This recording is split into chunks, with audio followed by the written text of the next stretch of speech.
Ayan na, finally for third round, diba? Hindi talaga ako sumuko. Kaya lang, ito namang aking memory card. Nagloko, sayang. Mamaya, magse-second round ako. Plastic. Oo. Gusto kong ma-docu yung junk shop ni tatay. So, 10 pesos at least for the third round. Kasi kahapon pumunta ako. Wala. Nung i-on ko na to have the interview, all the busy sila, nakakaya. At least, napakinabangan ko na, inuunti-unti ko na ang mga basura. Para magkakitaan. 10 pesos, 10 pesos. Di mo naman ito madadampot. Sayang, nagloko yung memory card ko. Kaya hindi ko na docu. So, for the round 1, ang kinita ko sa junk shop is 10 pesos. So, dati kasi pinamimigay ko lang yung bote. Oo, pag pinamimigay ko lang. Ngayon, pwede pa rin pala. Kasi sabi nung kumukolekta sa amin, di na daw pinagkakakitaan o wala nang bumibili. Pero ngayon ko naisip, kung wala nang bumibili, ba't niya kinukuha? Yung pala pwede. O diba? Hindi na sayang. Ang lakad ko. Magsi-second round pa ako bago ako pumunta ng palengke. O diba? Sa Marulas, palengke, sikat ang vendor party list, ha.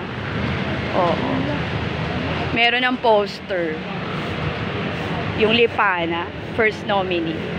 Kaya lang yung Lipana, negative sa viewers. Kasi nga, sa interview ni Ted Pailon, dapat yung PR niyan. Oo. Real talk to.